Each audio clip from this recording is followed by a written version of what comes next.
역사가 토인비는 역사에 대한 사람들의 태도를 세 가지로 말했습니다.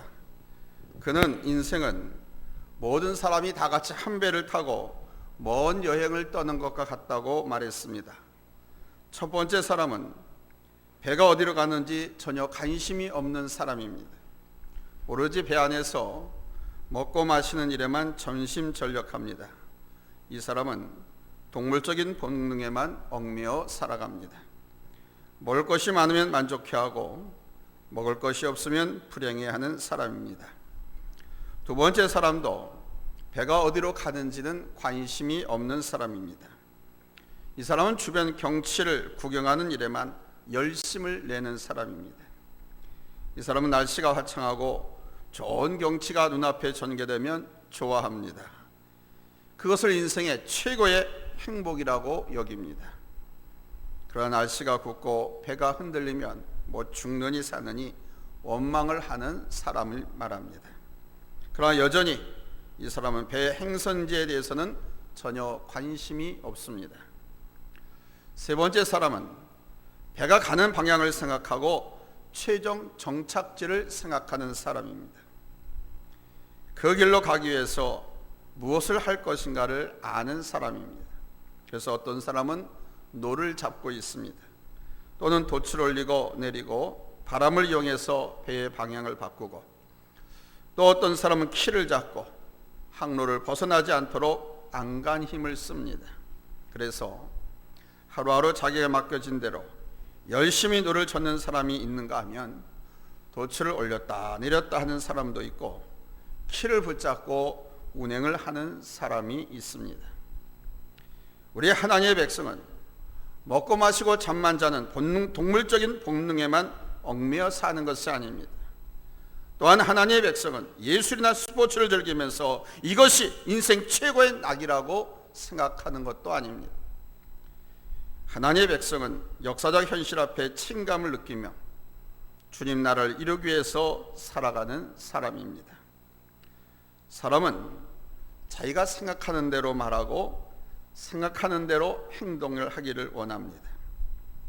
하루 종일 무엇을 생각하느냐에 따라서 영적인 사람일 수도 있고 육적인 사람일 수도 있습니다. 이것은 누가 너는 이렇다 저렇다고 평가해 주기보다는 자기 자신이 기도하는 중에 또는 말씀을 묵상하는 중에 알 수 있습니다. 오늘 말씀의 결론은 로마서 11장 36절입니다. 이는 만물이 주에게서 나오고 주로 말미암고 주에게로 돌아갑니다. 로마서 12장 1절입니다. 그러므로 형제들아 내가 하나님의 모든 자비하심으로 너희를 권하노니 너희 몸을 하나님이 기뻐하시는 거룩한 산제물로 드리라는 말씀입니다. 거룩한 산제물은 더 이상 말이 없습니다. 하나님 앞에 거룩한 산제물로 드려진 사람은 자기 자신이 살아 있어서는 안 됩니다. 자신의 생각이 앞서고 유익이 앞서고 자신의 경험과 지식이 앞서가서는 산재물이라고 할 수 없습니다. 재물은 말이 없습니다. 왜냐하면 죽었기 때문에. 죽지 아니하면 재물이 될 수 없습니다.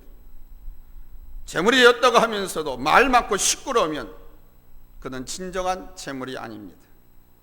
오직 나는 죽고 오직 예수님은 살아 계셔야 합니다.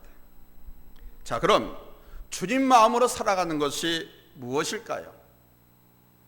이 세상을 바꿀 수 있는 비결이 바로 여기에 있습니다. 이 세상을 변화시킬 수 있는, 이 세상에 영향을 끼치며 살 수 있는 비결이 여기에 있습니다. 우리가 익히 알고 있는 상식적인 방법이 아닙니다. 하나님은 비정상적인 방법을 가지고 우리에게 그렇게 실천하면 세상을 바꿀 수 있다라고 말씀하십니다. 그 첫 번째가 나를 핍박하는 자를 축복하라는 것입니다. 오늘 보면 14절에서 15절 한번 같이 읽겠습니다. 찾았으면 아멘합니다. 합독합니다. 시작. 너희를 박해하는 자를 축복하라. 축복하고 저주하지 말라. 즐거워하는 자들과 함께 즐거워하고 우는 자들과 함께 울라. 원수를 사랑하라는 말씀에 아멘하기는 쉽습니다. 그러나 정말 그 말씀대로 살기란 쉽지 않습니다. 이렇게 사랑하기까지는 주님 마음이 아니고서는 전혀 불가능한 것입니다. 원수를 사랑하고 용서하러 가신 주님 말씀대로 살았던 바로 대표적인 분이 우리 한국의 손양원 목사님입니다. 사랑의 원자탄이라는 소설이 있습니다. 영화로도 제작되어서 방영되고 있습니다. 이 사랑의 원자탄은 손양원 목사님의 일대기를 보였습니다. 1940년 일제강점기 때 신사참배를 거부하다가 여수경찰서에 수감되었습니다. 8.15 해방으로 광복을 맞이해서 추록하게 되었고 1946년에 목사가 되었습니다. 그는 소록도에 애양원 교회를 세우고 그곳에 심우하던 중 1948년 우리들이 잘 알고 여수 순천 반란 사건으로 그 아들 동인과 동신 두 아들이 폭도들에 의해서 목숨을 잃었습니다. 사태가 진압된 후 두 아들을 죽인 살인자들이 붙잡혔습니다. 그런데 이 손 목사님은 자신의 아들을 죽인 그 원수들의 신원을 구명하는 탄원서를 법원에 제출했습니다. 살려달라고, 용서해달라고, 용서해주면 내 아들 삼겠노라고. 그래서 그 이야기를 듣고 법원에서 석방해 줬습니다. 양자로 삼았습니다. 오늘의 말씀은 세상을 바꾸는 영향력 있는 삶을 살아가는 데는 평탄하고 좋은 일만 있는 것이 아님을 말씀합니다. 끼리끼리 논다라는 말이 있죠. 조금 유식한 말로 유유상종 그럽니다. 어둠의 자식들은 그들끼리 뭉치죠. 반면에 빛의 자녀들은 빛의 자녀들끼리 어울립니다. 그러면 당연히 핍박이 있고 고통이 있을 수 있다는 말씀입니다. 우리가 살아가는 이 세상에는 이런저런 사람들이 있습니다.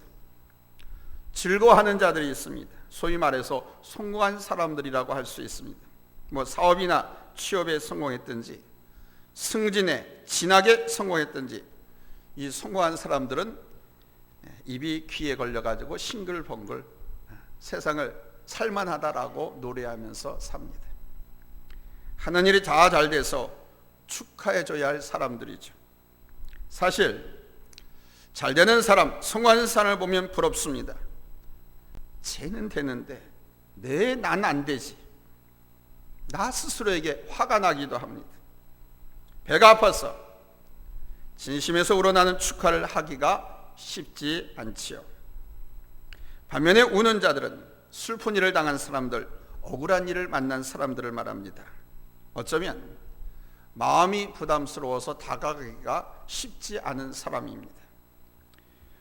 우리가 살아가는 세상은 이런 사람이나 저런 사람이나 내가 영적으로 메말라 있고 여유가 없다면 즐거워하는 사람을 시기하고 질투하여 함께 즐거워할 여유가 없습니다.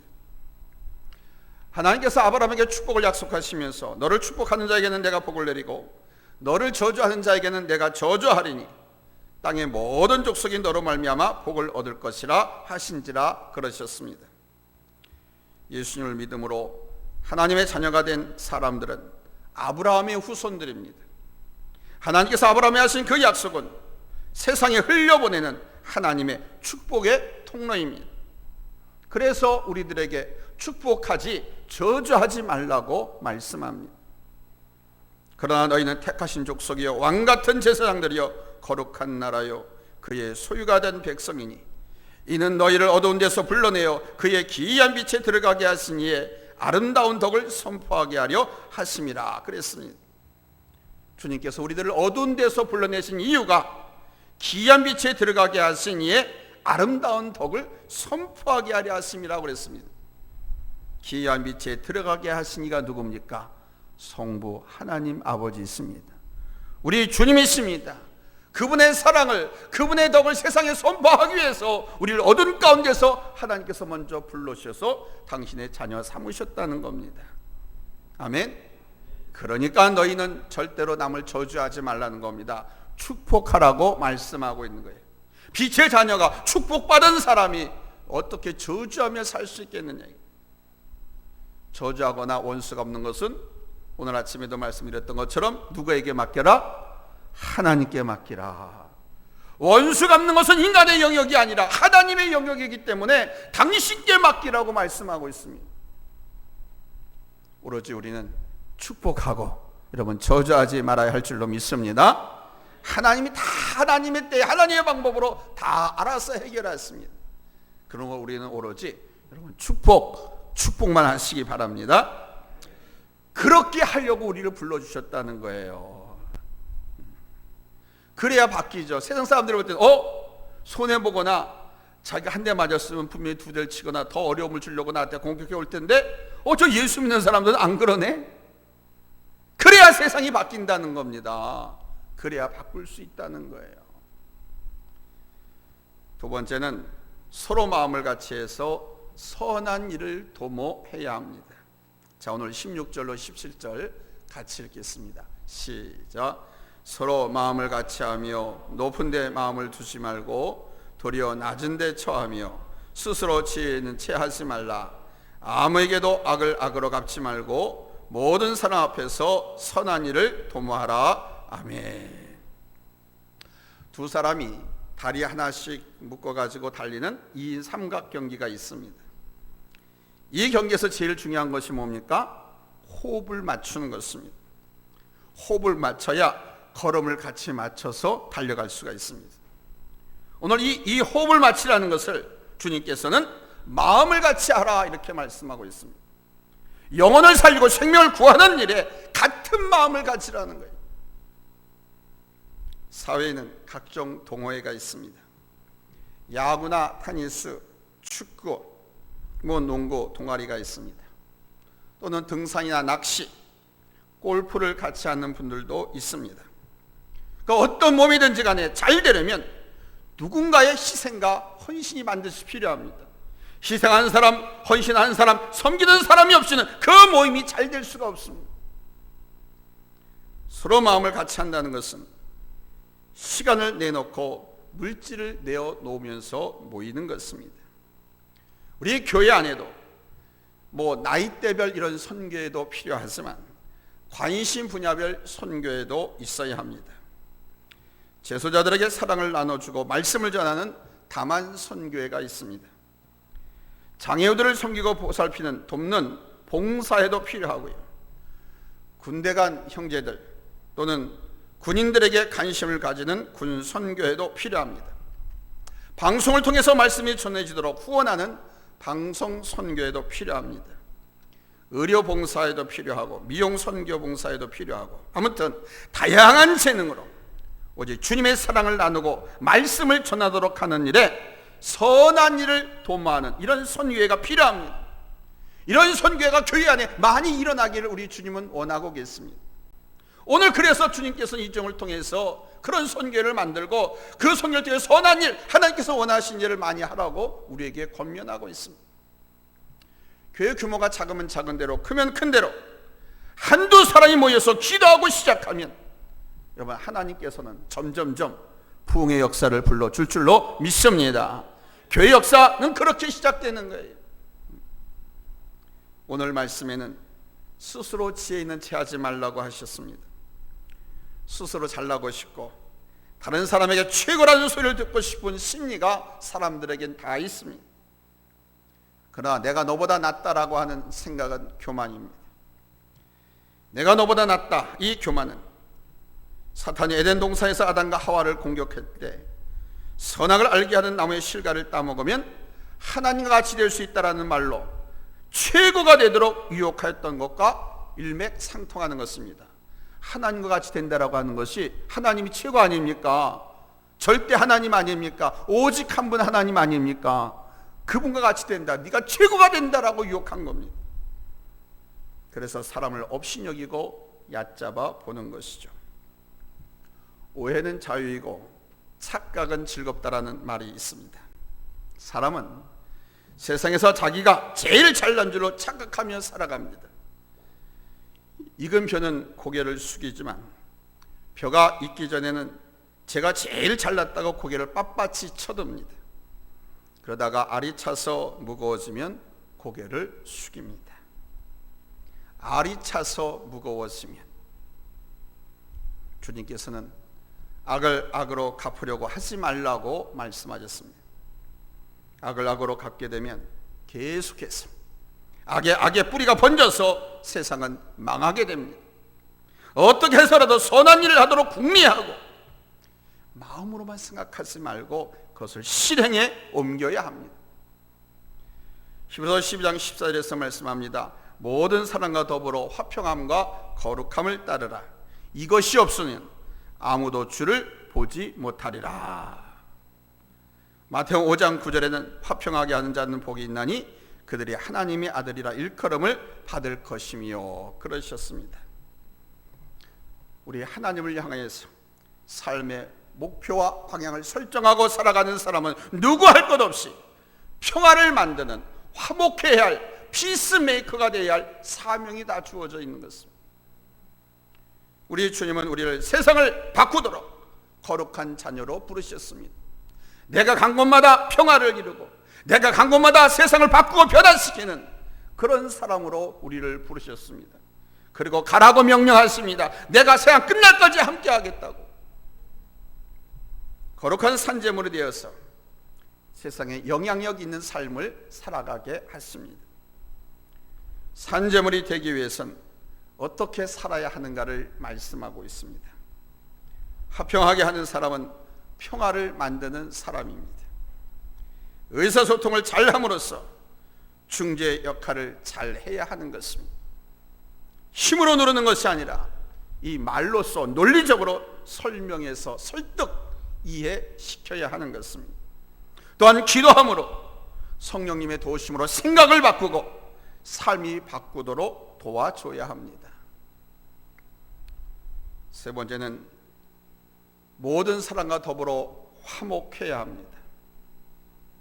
그렇지 아니하면 가정도 바꿀 수가 없고 조그만 조직도 바꿀 수가 없습니다.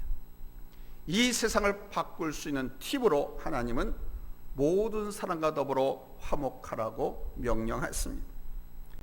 특별히 우리를 인격적으로 대하시면서 말씀하십니다. 할 수 있거든 그러시면서. 자, 오늘 본문 18절로 19절 다 같이 읽겠습니다. 찾았으면 아멘 합니다. 합독합니다. 시작. 할 수 있거든 너희로서는 모든 사람과 더불어 화목하라. 내 사랑하는 자들아, 너희가 친히 원수를 갚지 말고 하나님의 진노하심에 맡기라. 기록되었을 때 원수 갚는 것이 내게 있으니 내가 갚으리라고 주께서 말씀하시니라. 아멘. 여기 보십시오. 인격적으로 우리에게 부탁하시는 거예요. 명령을 하시면 되는데 부탁을 하십니다. 할 수 있거든. 이렇게. 직역 성경에는 impossible이 아니라 possible, 가능하면, be able to, 가능하면 이렇게 말씀합니다. 이것은 나 자신의 인격적인 훈련이 필요한 것입니다. 모든 사람과 화목하라고 하는 말씀은 내가 먼저 손을 내밀라는 겁니다. 내가 먼저 붙잡아 주라는 겁니다. 내가 먼저 용서를 빌라는 겁니다. 내가 먼저 용서하라는 것입니다. 하나님께서 당신의 생명을 이 땅에 보내서 십자가에 죽게 하셨던 것처럼 흠도 점도 티도 없던 예수님이 이 땅에 오셔서 십자가에 죽었던 것처럼 네가 아무리 잘나고 깨끗하고 잘못한 거 하나가 없다 하더라도 네가 그렇게 희생하라는 겁니다. 먼저 찾아가서 하나님의 은혜를 받은 자가 화목의 제물이 되는 것이죠. 그러므로 항상 인사도 내가 먼저 하는 것입니다. 내가 먼저. 우리가 살다 보면 나를 힘들게 하고 고통을 주는 사람들이 있습니다. 두고두고 한이 되게 하는 사람이 있습니다. 주님께서는 원수 갚는 것을 하나님 당신께 맡기라고 말씀하십니다. 그래서 세상을 변화시키며 영향력 있는 삶을 살아가기를 원하십니다. 원수 갚는 것, 손해본 것 되갚아주는 것은 내가 하지 말고 하나님께 맡기라는 겁니다. 그래야 세상이 바뀔 수 있다는 거예요. 세상은 법대로 아닙니까? 법대로 한다고 해서 여러분 경찰이 많고 검찰이 많고 나라 정부 공무원들이 많다고 해서 사회에 여러분 죄악이나 범죄가 줄어듭니까? 천만의 만만의 말씀. 법이 많이 완비되면 완비될수록 교도소에 사람이 차고 넘칩니다. 그만큼 범죄자가 많은 거예요. 그래서 법 가지고 세상을 화평하게 평안하게 안정된 세상으로 만들 수가 없어요. 이렇게 하나님께서 가르쳐 주신 이런 방법대로 우리가 살면 세상이 바뀌어지는 거예요. 응? 사람이 원수를 갚을 때는 원수가 원수를 갚고 대대로 고통 가운데 살아가야 됩니다. 여러분, 마음속에 미운 사람 있어 보세요. 마음속에 정말 미운 놈이 있으면 생각도 제대로 안 되고 일도 손에 잡히지 않습니다. 그래서 섣불리 너희는 원수를 갚으려고 덤비지 말고 하나님께 맡기라는 것입니다. 원수 갚는 것은 인간의 영역이 아니라 하나님의 영역입니다. 뭘 근거로요? 이 말씀을 근거로 해서요. 너희들이 원수 갚으면 안 된다, 내게 맡겨라라고 말씀하셨기 때문에 이건 인간이 할 짓이 아니라는 겁니다. 하나님께 맡기면 하나님 당신이 하신다는 겁니다. 창세기에 보면 아버지 야곱이 죽자 요셉의 형들이 속으로 걱정을 하지요. 요셉의 형제들은 혹시나 아버지가 이제 죽었으니까 요셉이 예전에 그 자기를 괴롭히고 애굽으로 노예로 팔았던 것에 대해서 앙심을 품고 있을 것이다. 이제 국무총리가 됐으니까 아버지 돌아가시고 나니까 이제 뵈는 게 없을 거다. 우리를 반드시 복수할 거다. 염려했습니다. 그때 요셉이 형들의 움직인 그 마음을 알아차리고 형들을 미리 불러서 말합니다. 자, 우리 같이 읽습니다. 창세기 50장 19절로 20절입니다.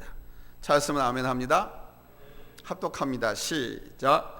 요셉이 그들에게 이르되 두려워하지 마소서, 내가 하나님을 대신하리이까. 당신들은 나를 해하려 하였으나 하나님은 그것을 손으로 바꾸사 오늘과 같이 많은 백성의 생명을 구원하게 하시려 하셨나니 아멘. 하나님께서 하나님의 때에 하나님의 방법으로 갚으신다는 겁니다. 지금 당장 망하지 않는다고 괜찮은 것이 아닙니다. 원수가 망하는 것은 시간 문제입니다. 하나님의 심판의 맷돌은 아주 천천히 소리 없이 돌아가고 있습니다. 단지 우리 눈에 확연히 안 보일 뿐이죠. 하나님의 때에 하나님의 방법으로 처리하실 것입니다. 저는 항상 이 말씀이 위로가 돼요. 힘이 돼요. 그래서 될 수 있으면 저는 안 싸우려고 해요. 절대 안 싸우려고 합니다. 그냥 하나님께 기도만 할 뿐이지. 원수가 망하는 것은 시간 문제입니다. 본인이 착각할 정도로 내가 잘못한 것이 아니야, 봐, 하나님께서 내게 진노하지 않잖아 라고 착각할 정도가 되었을 때 하나님께서 손을 쓰십니다.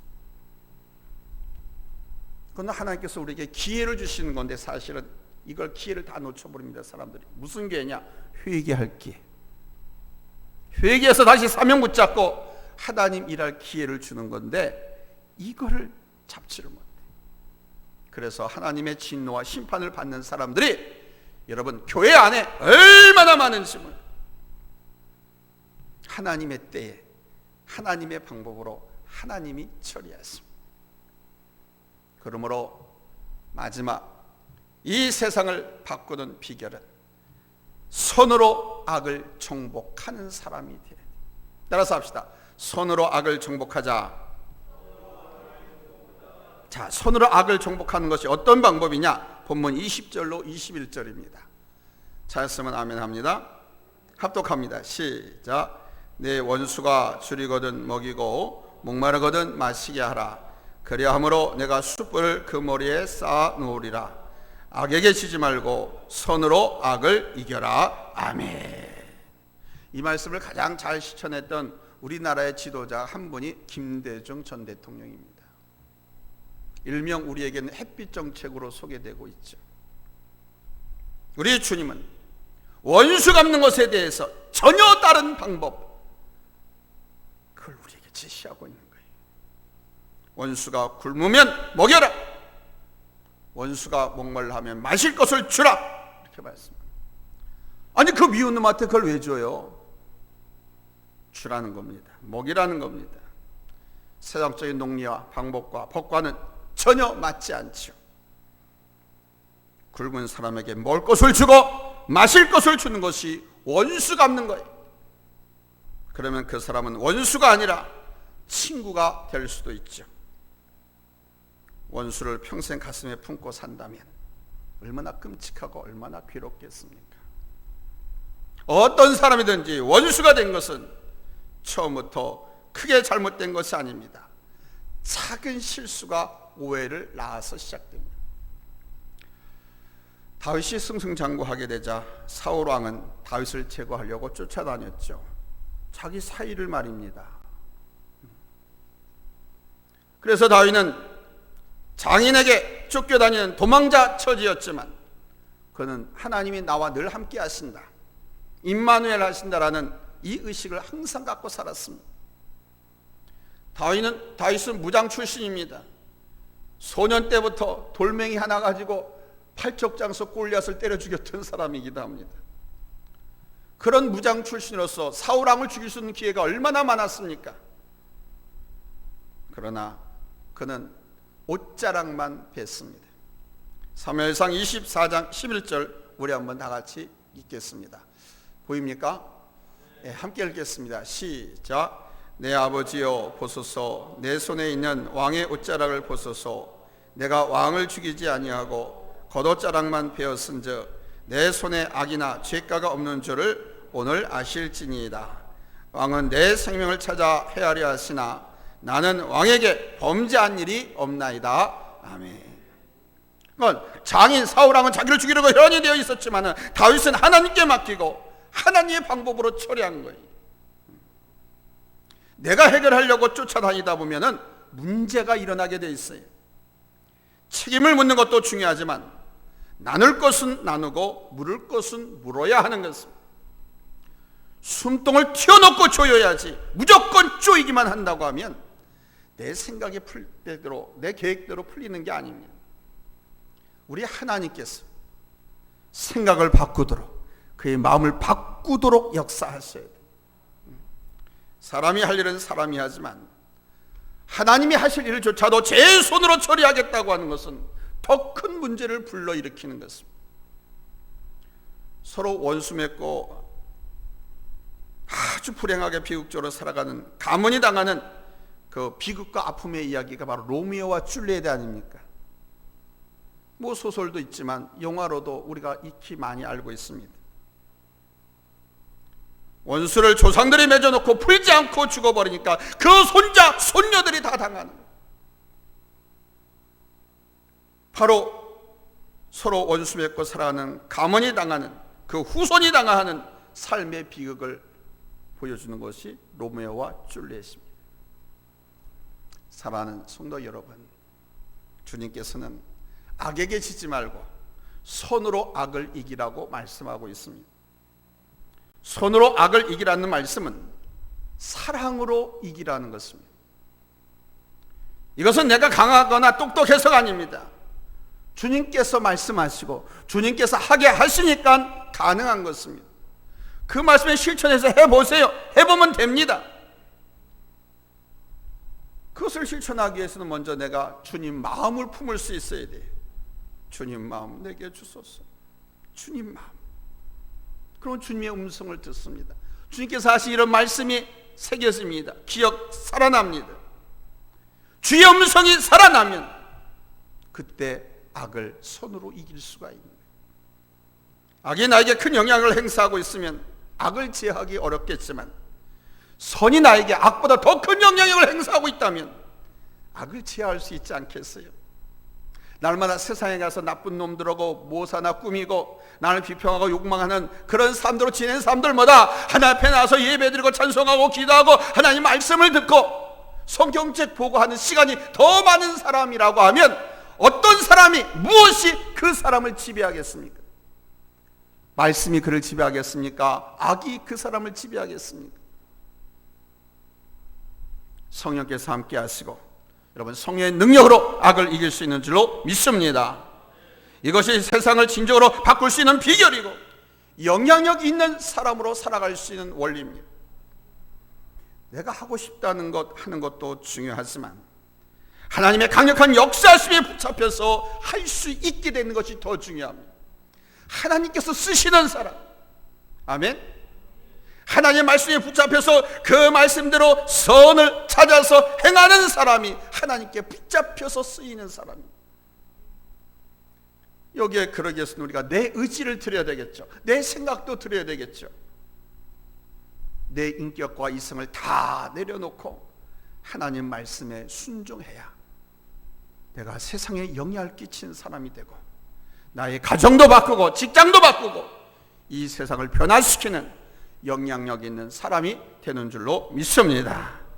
그리고 우리 하나님은요, 당신 말씀에 귀를 기울이고 주시는 말씀대로 순종하는 사람에게 우리 하나님께서 그 사람의 길을 활짝 열어서 여러분 형통하게 하시는 줄로 믿습니다. 할렐루야. 주께서 형통하게 하십니다. 어려움이 없다는 것이 아닙니다. 실패가 없다는 것이 아닙니다. 어렵지만 극복하게 하시고 실패했지만 다시 일어나게 하시고 그리고 형통하게 하십니다. 모든 것이 통하게 하시고 화평하게 하시고 축복된 번성한 삶으로 인도해 주실 줄로 믿습니다. 하나님 말씀대로 구체적인 선을 궁리하시고 그 말씀을 쫓아 사랑으로 악을 이기시기를 예수님의 이름으로 축복합니다. 할렐루야. 기도합니다.